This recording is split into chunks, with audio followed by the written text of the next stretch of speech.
Hello everyone. आज जिस topic पे हम लोग बात करेंगे वो रिलेटेड है हमारा डिफिशिएंट डिमांड से। डिफिशिएंट डिमांड बेसिकली एक ऐसी सिचुएशन होती है जहां डिमांड काफ़ी नीचे चली जाती है और जिसकी वजह से मार्केट में बहुत ज़्यादा बुरा इम्पैक्ट पड़ता है। अगर हम बात करें तो ये सिचुएशन कोई नई नहीं है। बुल्गारिया की बात कर लें या फिर हम किसी और कंट्री की बात कर लें, ग्रीस की बात करें, तो वहाँ पे भी इस तरह की सिचुएशन आ चुकी है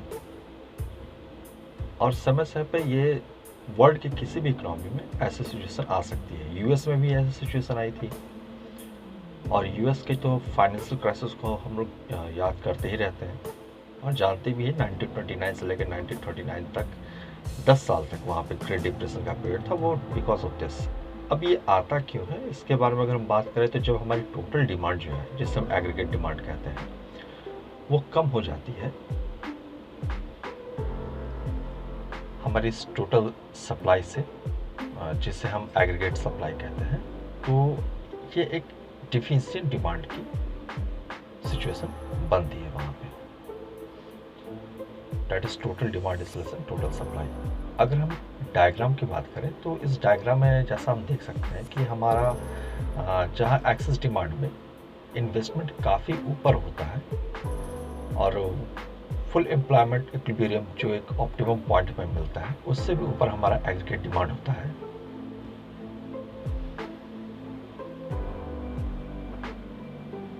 और यहाँ पे इन्वेस्टमेंट भी राइज कर जाता है। बट जब डेफिसिट डिमांड की हम बात करते हैं तो यहाँ पे इन्वेस्टमेंट जो है हमारा वो नीचे चला आता है और जिसकी वजह से एग्रीगेट डिमांड भी हमारा नीचे आ जाता है। और फिर अगर एक नए पॉइंट की बात करें तो जो हमें नया पॉइंट मिलता है एफ पे, वहाँ पे इनकम, आउटपुट, एम्प्लॉयमेंट, ये तीनों चीज़ें नीचे आ जाती हैं। तो इस तरीके से ये डिफिसिट डिमांड की केस यहाँ पे आती है।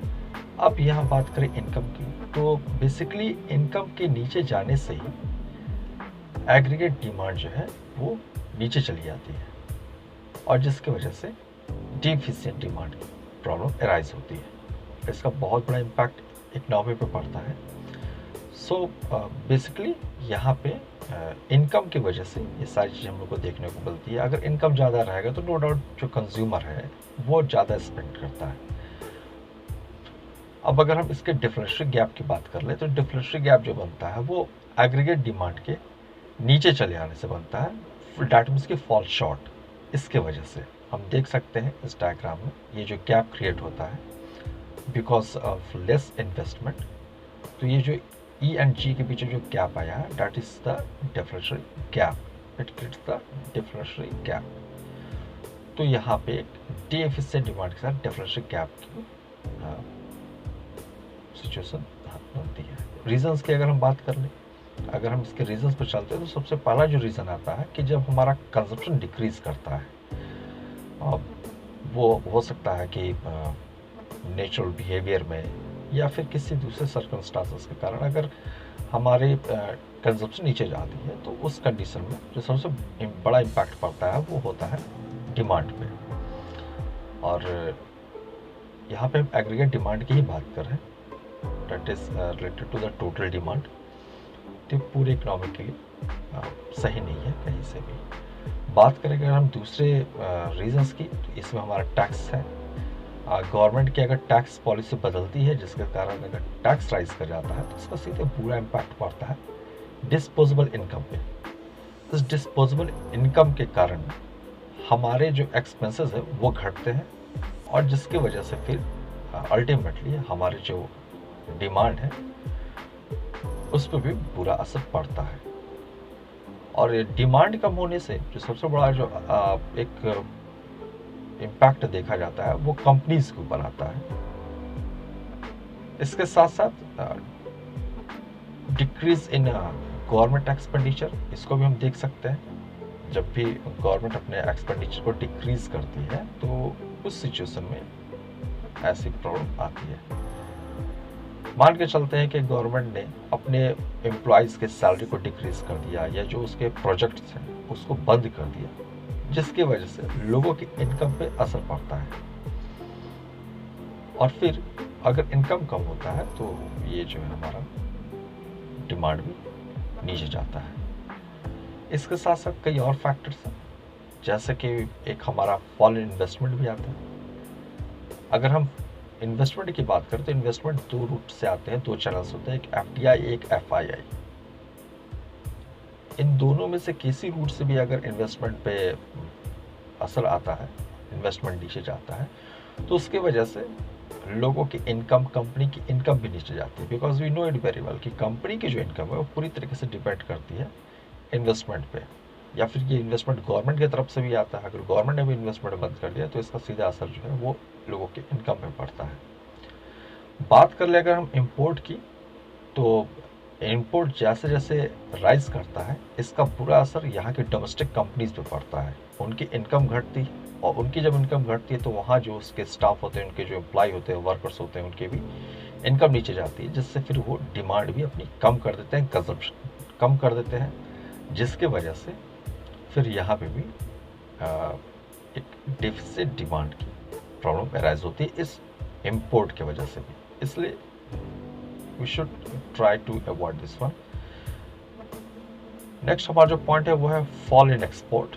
अगर एक्सपोर्ट फॉल करता है तो उस केस में भी कंपनीज की इनकम नीचे जाती है, और जिसकी वजह से इसका पूरा इम्पैक्ट उसके प्रॉफिट पे, उसके वर्कर्स, उसके स्टाफ, उसके एम्प्लॉयज सब पे पड़ता है। अब अगर हम बात करें इसके इफेक्ट की, तो इसका पहला इफेक्ट हम इस तरह से समझ सकते हैं कि जब भी डिफिसिट डिमांड बनती है तो उस सिचुएशन में जो स्टॉक्स होते हैं वो राइज कर जाते हैं। वेयर हाउसेस में जो भी स्टॉक्स वगैरह होते हैं वो बढ़ जाते हैं, जिसके वजह से कंपनी का जो प्रॉफिट है वो नीचे आने लगता है। कंपनी फिर अपने इन सारे स्टॉक्स को सेल करने के लिए, इस स्टॉक को कम करने के लिए, अपने टर्नओवर बढ़ाने के लिए जनरली प्राइस को भी नीचे ले आती है।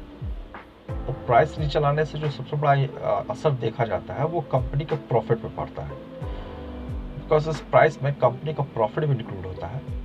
We know about the factors of production, land, labour, capital and entrepreneur, और इन चारों के कंट्रीब्यूशन से ही हमारा कोई प्रोडक्ट तैयार होता है और फिर उसके बाद उसका प्राइस डिसाइड करते हैं। तो इसमें कहीं ना कहीं कंपनी के प्रॉफिट में बहुत बुरा एक असर पड़ता है।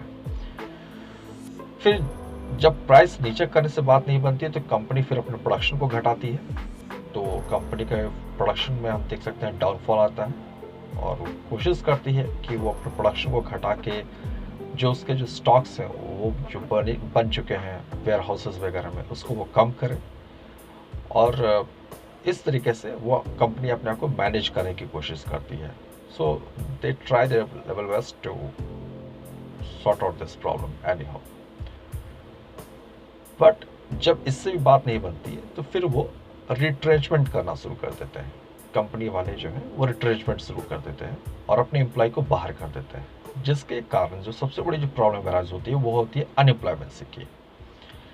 बेरोजगारी बढ़ने लगती है देश के भीतर, और जिसके कारण लोगों की अगेन इनकम पे काफ़ी बुरा इम्पैक्ट पड़ने लगता है। और जब इनकम पे इम्पैक्ट पड़ता है तो कहीं ना कहीं फिर डिमांड और नीचे ही जाती है, ऊपर नहीं आती है। तो ग्रेजुअली ये प्रोसेस बढ़ता चला जाता है, और इस तरीके से एक निगेटिविटी मार्केट में देखी जाती है।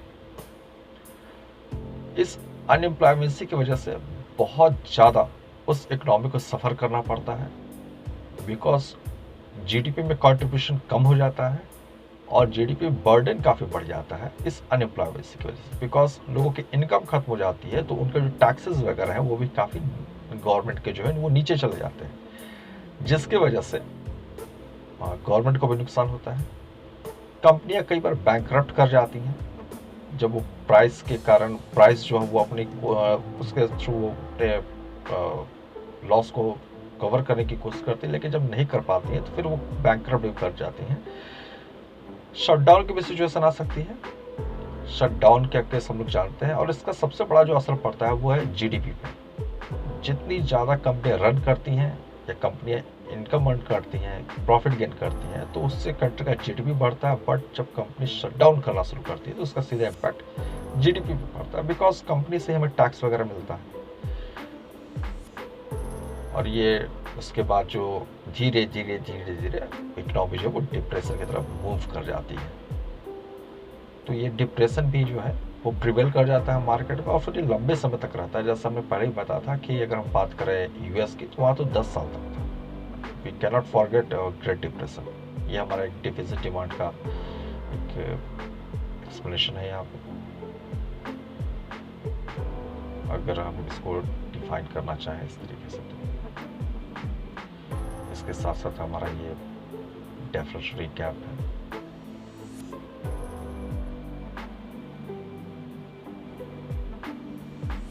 तो आई होप आपको ये वीडियो पसंद आया होगा। Thank you.